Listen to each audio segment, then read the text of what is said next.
place. All right, everyone. Just want to take a second to introduce Jaydeep from Uber and Andy from Apple. And they're going to talk to you about auto repair in Cassandra. And it's great to see such enthusiasm for Cassandra again in Minneapolis. So rock on.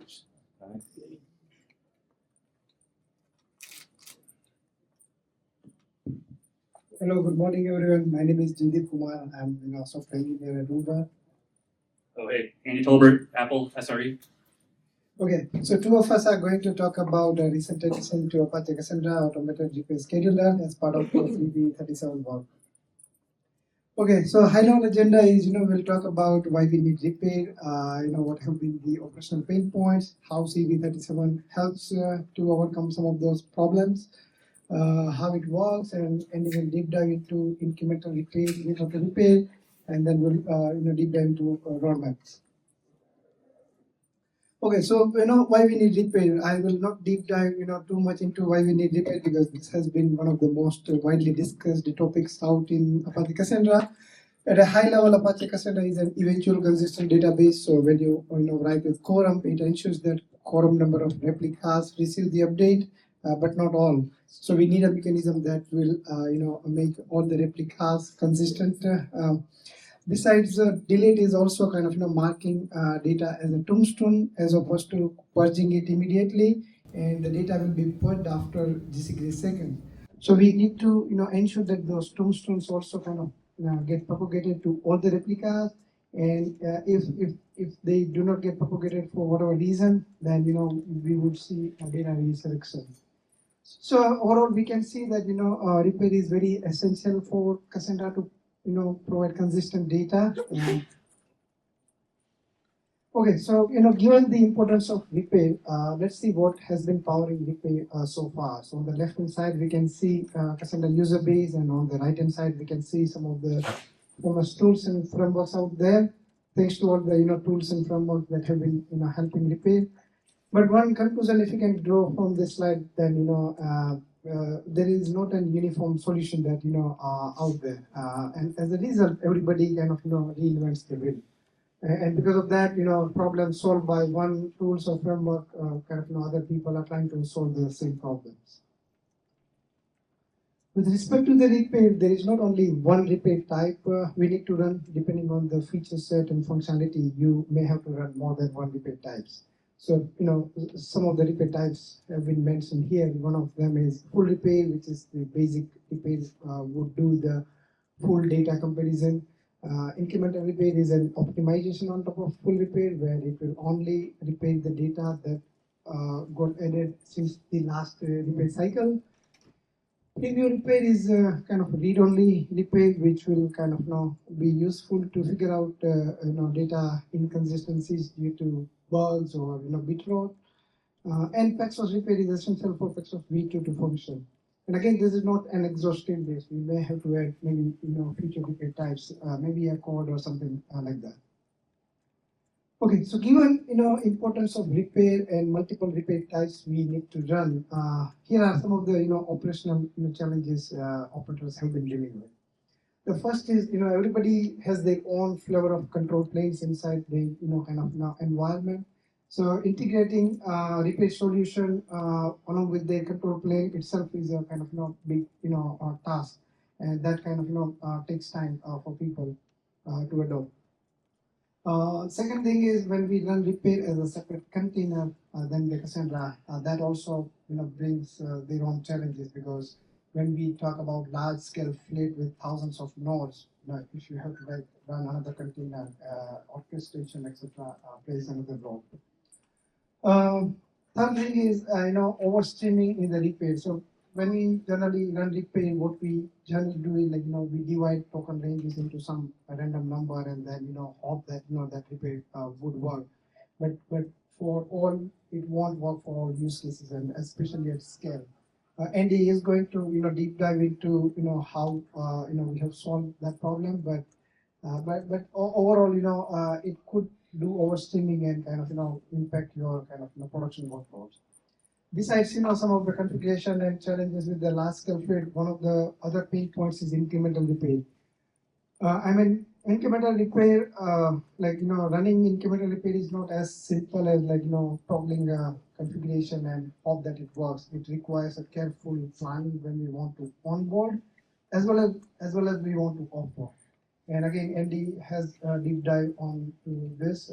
He will talk more about what are the complexities and how CP37 helps with it. Okay, so all the problems that I have mentioned, the good news is that a lot of these problems have been tackled as part of the CP37 work. So some of us at Uber and a few members from the Apache Cassandra community over the last few years worked really hard to make this a reality. The good news is it has been merged to the trunk earlier this year and ready to use.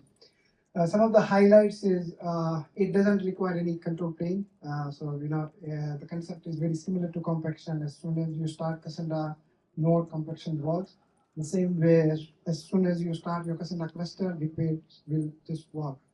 Another thing is you don't need to worry about integration with any other CLI, UI, or any metrics.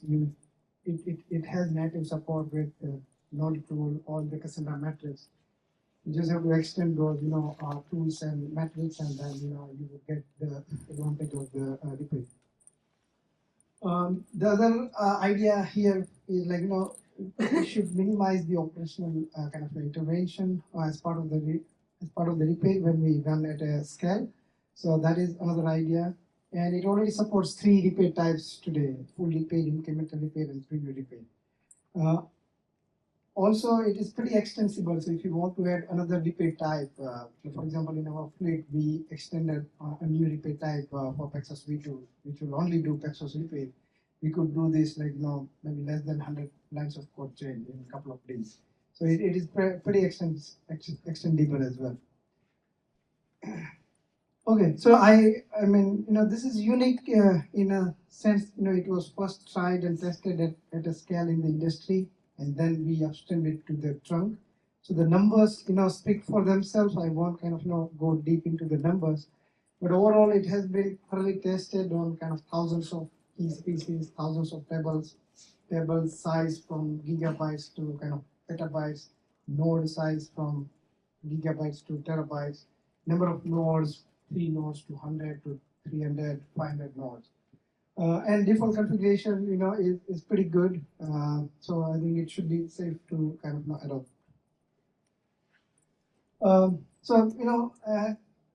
There are so many capabilities it has, but if I wanted to highlight one of the capabilities, then it has a smart token splitter. So what generally happens is when we run repair, we generally use some random number and divide the token ranges into that number and hope that particular repair session will work. But it could, again, as I mentioned, could do overstreaming or could put a burden onto your nodes. So in this particular thing, what we have done is we have used the reverse approach. Instead of going from token range to the data size, we have used data size to token range. And because auto repair has internal access to all the Cassandra internals, we can give input as okay, run 50 gigabytes in this particular schedule, and then it will accordingly calculate the token ranges and just run that particular token range. So that will help minimize the streaming and other issues. There are other features like you can set priority on a table, so those tables will go or repair other tables, and many other features. Configuration, again, as I mentioned previously, it is part of the Cassandra, so you can configure it in the YAML, and also all the node tool support is there. You don't need to worry about changing.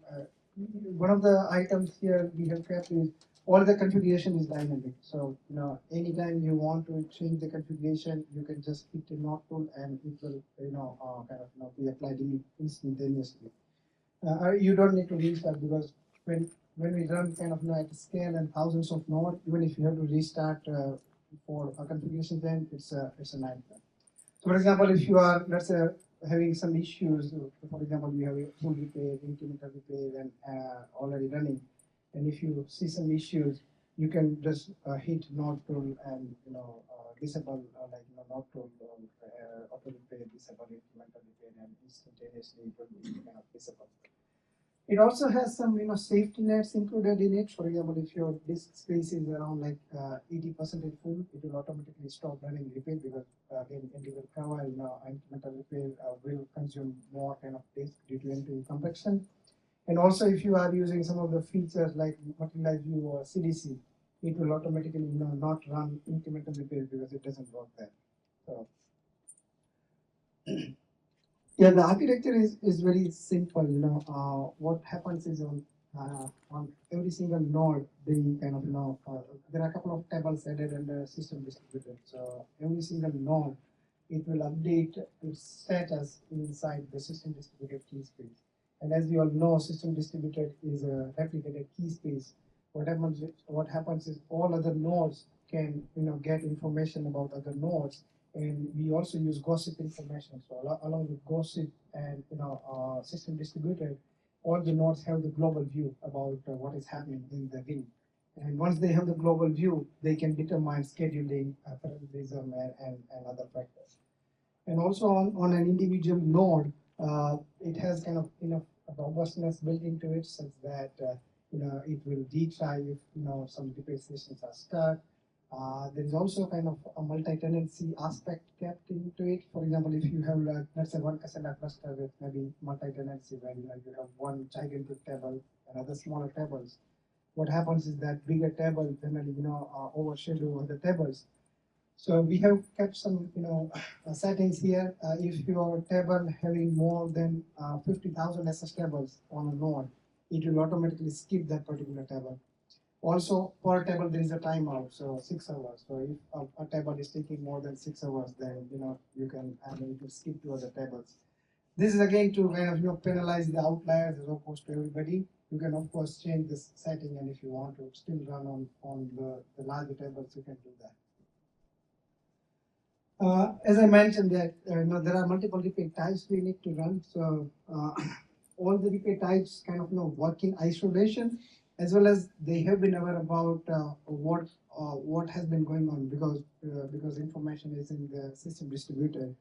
So by default, what happens is on a replica, it will not try to run multiple repair sessions of the same kind because what would, it could otherwise kind of put that replica in a disaster scenario. These are again settings. You can change it dynamically if you still want to be aggressive and run it. So yeah, about observability, yeah, I mean no feature is kind of useful if there's no inbuilt deep observability into it.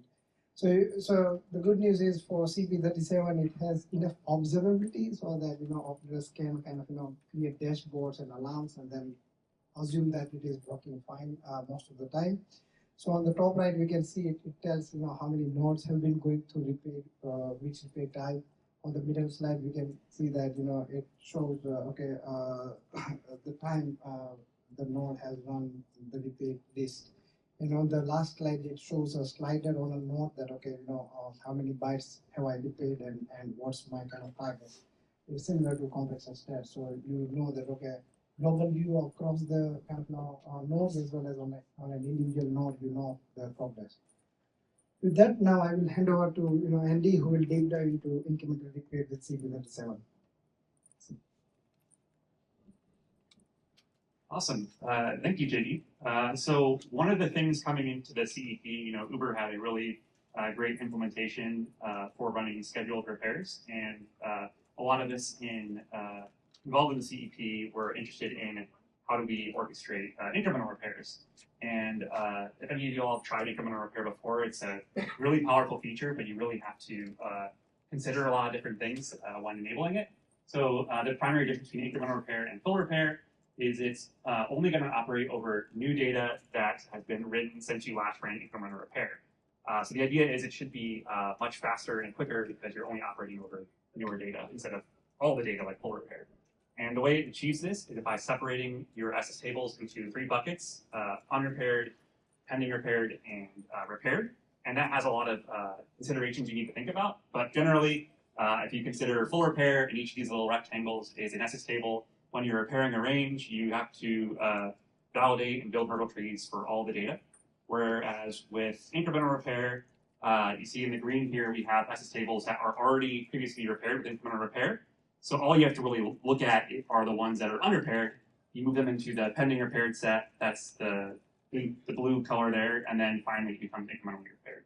So the big value here is you can run it at a faster cadence because it runs quicker, and the more often you run it, the easier it gets because you have less data to repair. And this keeps your data more actively consistent, which is great because you can, for example, if you're doing a node replacement, you want to get the replicas of the node you're bringing up consistent as possible, and you can do that very quickly with incremental repair compared to full repair.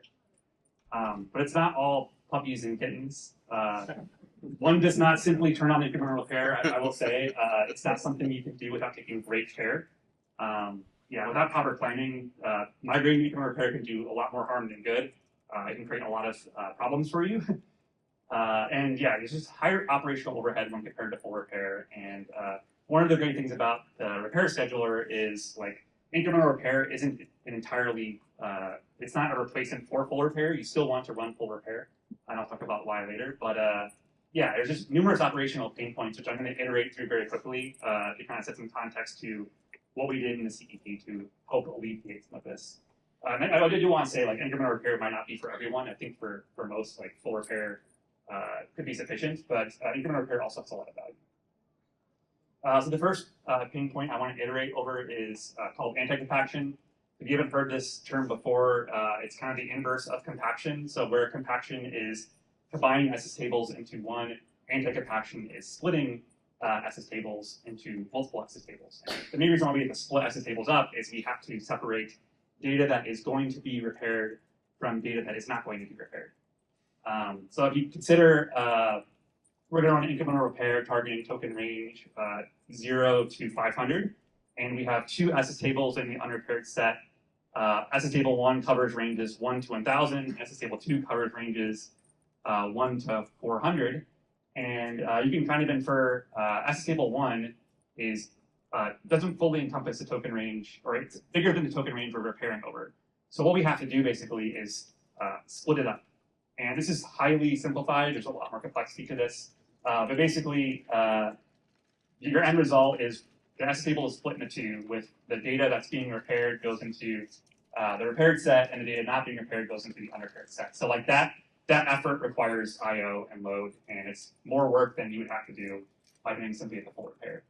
Whereas SS table 2, you don't have to do that because it's fully contained in token range. So you can just kind of drop it into the repaired set, assuming everything goes well. So a big thing about using incremental repair is you want to minimize anti-compaction as much as possible. And generally the way you do that is you avoid having large SS tables that span larger subranges than what you're targeting for repair. So yeah, and kind of the inverse of that is you want to aim at subrange sizes that are larger than token ranges within the SS tables. So basically you want token ranges that are larger than the SS tables. And what's really going to influence this is the compaction strategy you use will greatly impact anti-compaction. So this is highly reducted to an emoji, but size tier compaction strategy and time window compaction strategy, while they can work well with incremental repair, it's where you really have to think really hard, because with size tier compaction strategy, basically your SS tables can get rather large and cover a large token range, and also your partitions will span many SS tables. So like what might happen with size tier compaction strategy when you're turning on incremental repair for the first time is you have to anti-compact like almost all of your SS tables, which just isn't going to work. Time window compaction strategy has a similar issue in that your table is compacted together on a time window, and that time window might not align with your partition key. So what might happen is whenever you run incremental repair, you do a ton of anti-compaction there as well. Level compaction strategy generally works pretty well with incremental repair because it's oriented towards optimizing around reads by reducing the amount of overlap in your SS tables between levels. And also the SS tables have a target SS table size of 160 megabytes, right? So when you're repairing a token range, it's likely that token range is going to be larger than the token range encompassed in your SS tables. And then another interesting thought process is how this might affect unified compaction strategy. I think it might work really well. I've only tested it a little bit, but one of the big values of unified compaction strategy, or a couple of big values, one, you can have a target SS table size, so you don't have large SS tables.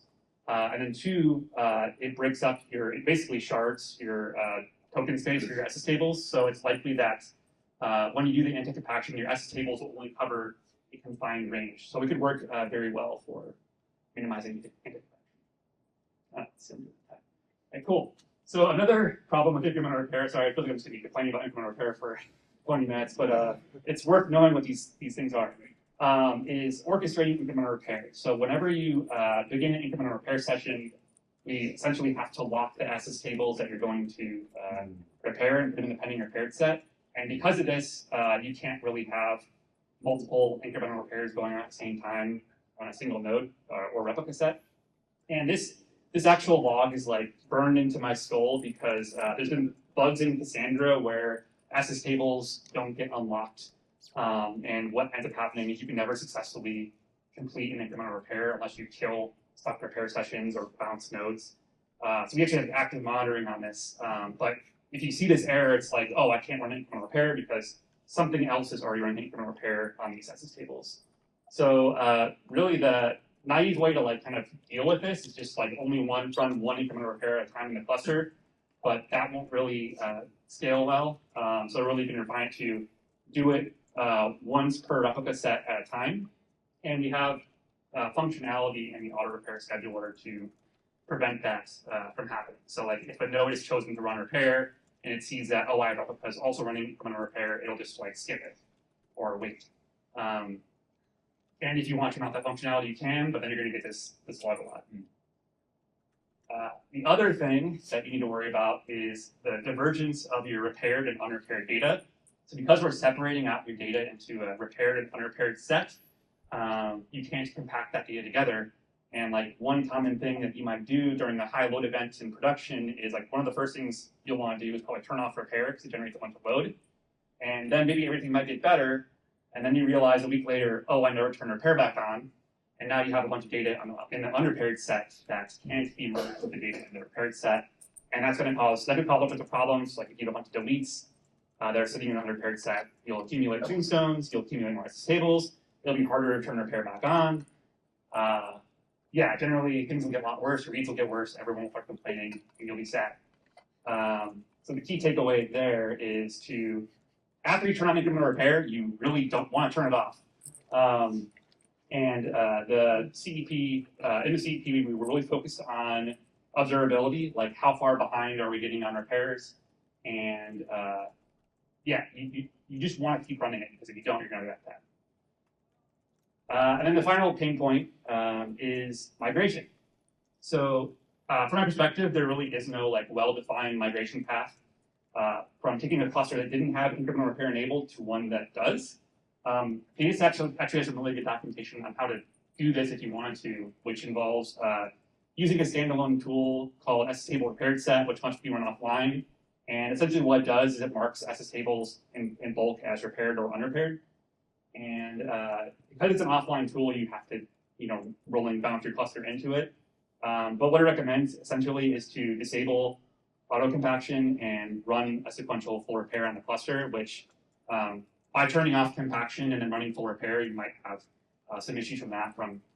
As we identify inconsistencies in streaming data over, you might have start accumulating a lot of SS tables that you can't compact. So this process, like while feasible, it requires some orchestration and can be rather slow. So we, as we were discussing in the CEP, there was like two kind of camps about how we wanted to get incremental repair enabled. And the first idea was like, let's make that SS table repaired set operation an online operation. And I'll talk about how we added that. And then also, there's a kind of a gradual approach where you actually run incremental repair on your cluster and use guardrails added in the CEP to eventually repair. But yeah, before you turn on incremental repair, you should always run full repair. The more consistent you can get your data, the less unpredictability will happen when you turn on incremental repair on for the first time. So here is this automatic approach. Essentially what we did was we took that SS table repaired set idea, and we made it a node tool operation. And effectively, what we do is we use the run with compactions disabled feature of Cassandra to prevent kill and prevent any new compactions from starting, and then we can mark all the data as repaired or unrepaired. And this is kind of a nice value of being able to do everything in the database, so you can actually control that. And this is great for large clusters where restart-based onboarding is impractical. It's also good for like, I turned incremental repair on, it didn't work very well. Can we make everything unrepaired, please? That's something it's really good for as well. And one of the big downsides of this is like, by being able to mark all of your data as repaired without actually repairing it means you're creating data that says it's repaired, but it's not actually repaired. And if you value strong consistency and not having inconsistencies in your repaired set, you should probably not use this.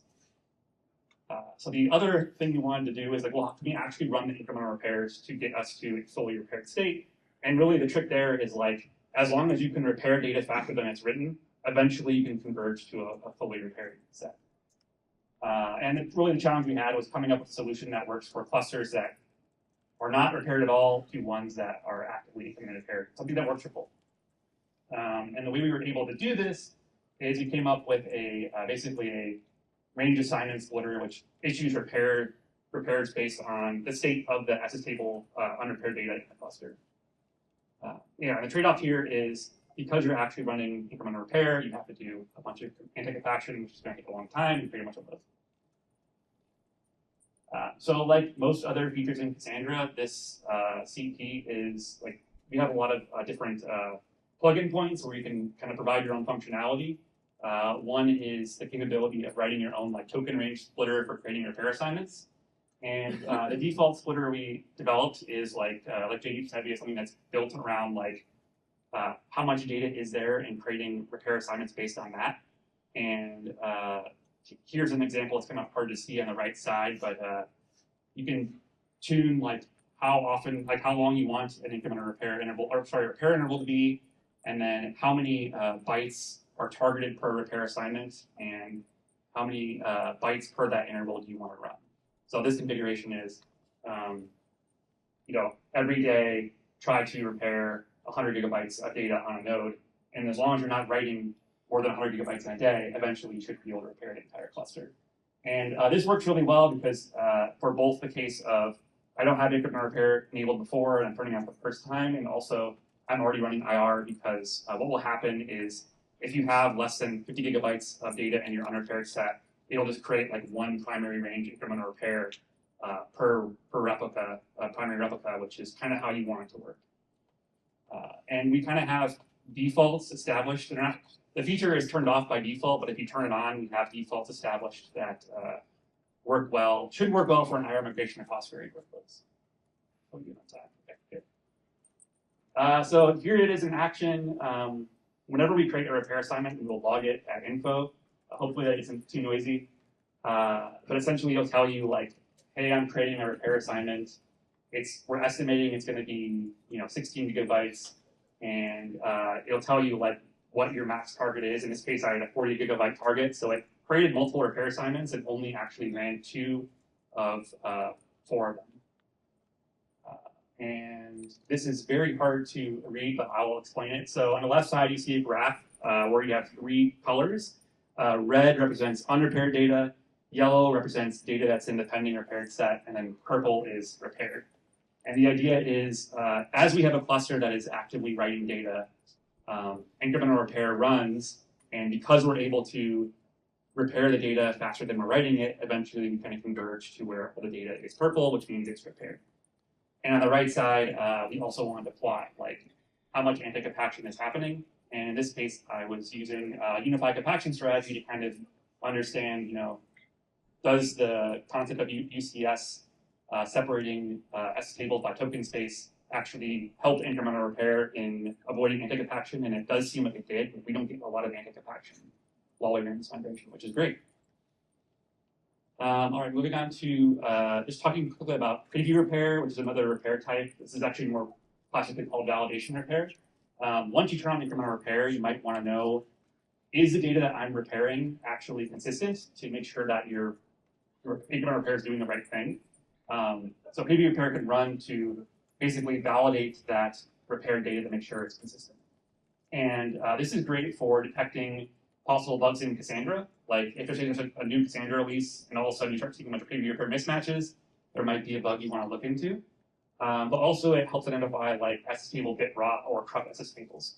So in this case, hard to see in the graph, but I basically took a node down and then deleted a bunch of repaired SS tables and then brought it back up, and it pretty much instantly just detected what you see in the yellow there, which is a desynchronized set of token ranges. And then finally, we have a ton of guardrails. Another thing we realized while doing this was there actually already are a lot of good guardrails in Cassandra around preventing repairs from kind of doing a lot of damage to your cluster. So we wanted to add some sunshine to those and put them in the Cassandra YAML because they weren't before. But essentially, we're acutely aware that repairs cause load. It can cause a lot of accumulation of SS tables and make your performance worse. We want to avoid toppling your cluster over with repairs. So we added a bunch of guardrails around that. And then we're not done. This was merged into Trunk, I think, around April. So we have a lot of more features that we want to do. The first one is when you're doing a node replacement, it's really important to get the replicas of that node you're bringing back online consistent. So we have a feature in the pipeline to when a node comes online that's replacing another node, it will tell the replicas of that node to do a force repair to ensure data is consistent. Another thing we want to do is there isn't like the compatibility between Cassandra major versions when doing repair. Let's say if you have two nodes and one's running 5.0 and one's running 4.1, there isn't a lot of testing around whether or not that's like compatible, although it probably should be. So we added the capability, and actually Kamanchu just contributed this, thank you, to avoid scheduling repairs when there are multiple meter versions in the cluster. Jaydeep mentioned adding maybe support for pack source repair integration. Like he said, it's really not that hard to add a new repair type or repair schedule, and then continue working on observability. And then finally, yeah, so we built a native automated repair scheduler into Cassandra. Now, if you just have Cassandra, you don't need external tooling to run repairs. It's able to use SS table metadata to understand how to submit repair assignments. It supports a bunch of repair types. It's pretty easy to roll out. We use existing functionality like NodeTool and Cassandra YAML to configure it. It's already running in production in a back-ported version. And yeah, this was a part of the Cassandra CEP process. I wanted to thank everyone involved for contributing to the CEP and getting it into Trunk. That's it. Any questions?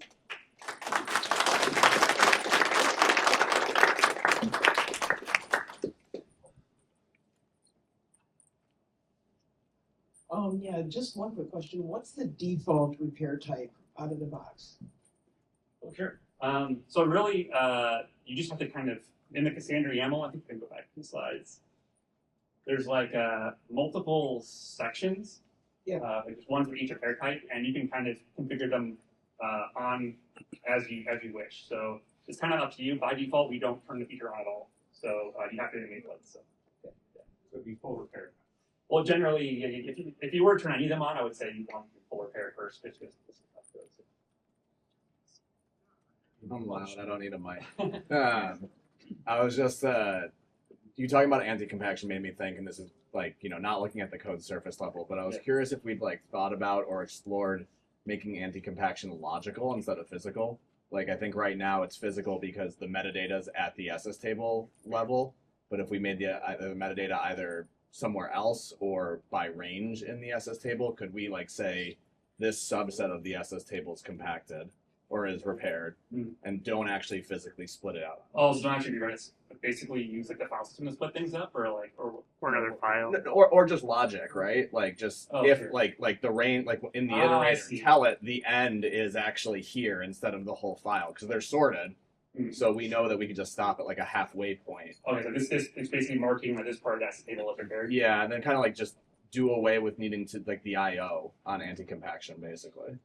Yeah, pretty interesting idea. I think that could work pretty well. And yeah, that would get rid of the big punching part. I'm sure there's all sorts of edge cases, Yeah. but like we don't need it for reads, right? So it's just a repair construct. That's a good idea. I mean, I know there is some tooling that basically operates over access tables as to whether they're like full repaired or not. Like, for example, we can like create an optimized backup solution around that. But that could be really useful because, like, yeah, the one of the bigger concerns is like how much more load I'm going to put in the cluster by doing all the same thing. Yeah, and even for the optimized backup, you could just like if any of the tables are not fully repaired, then you back them up the expensive way, and then once they get fully repaired, you do the optimization. Yeah, that would be really nice. I like that idea.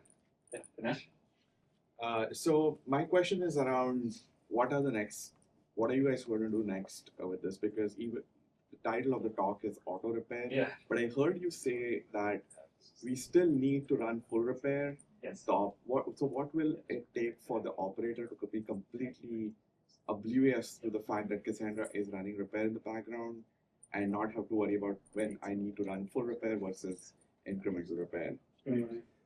Yeah, I think that's probably next set of challenges in order to tackle totally we kind of forget about repair is running or not.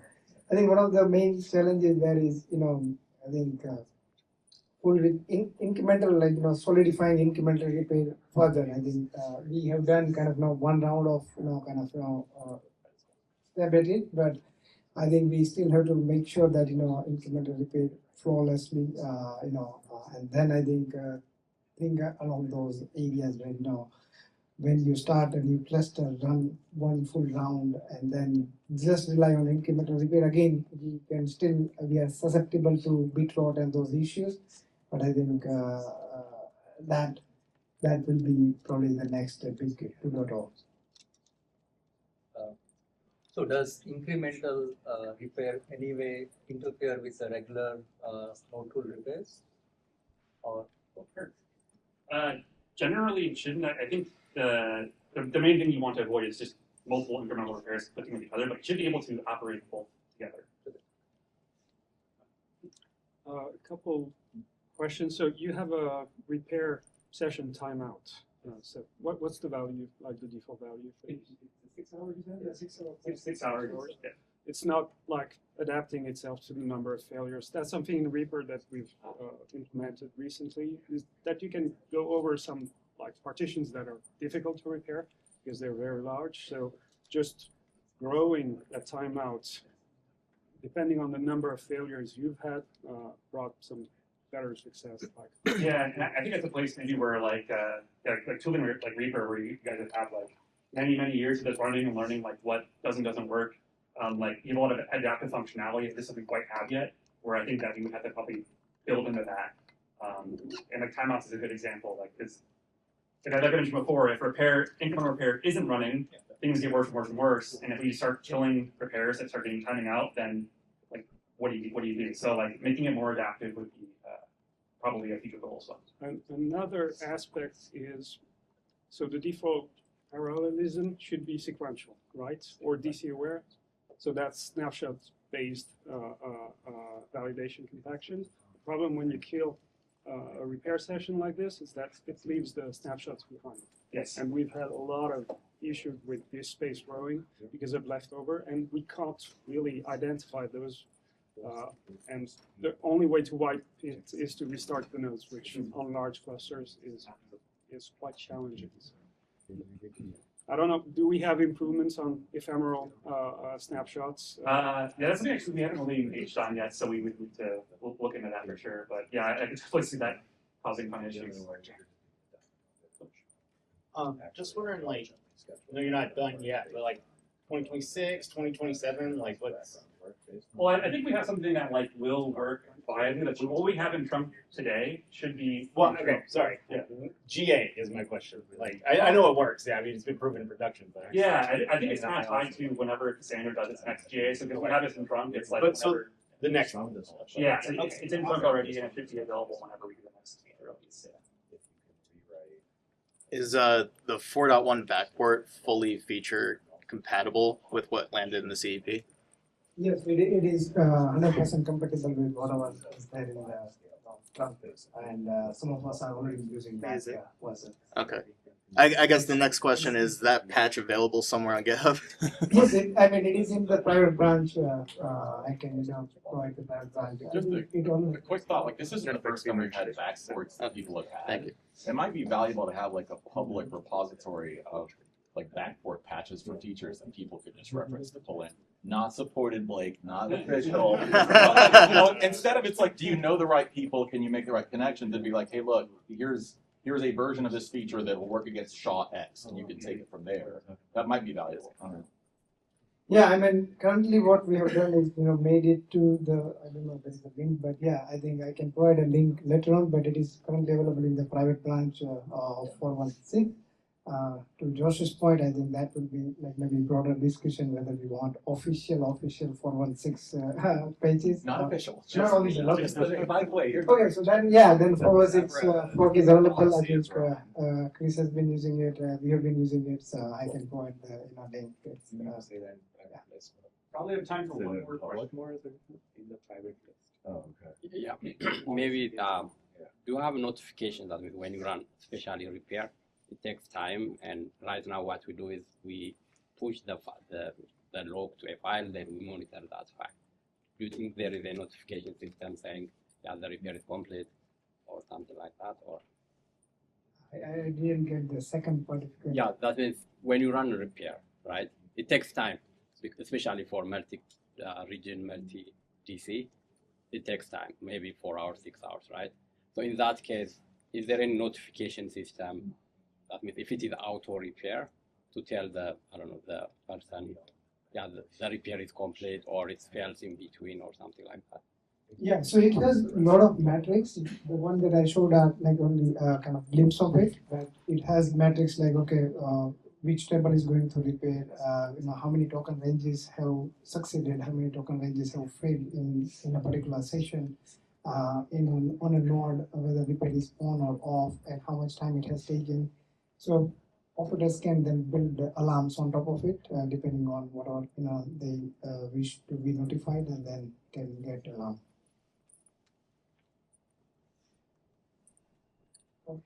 Yeah, thank you. Thanks, everyone.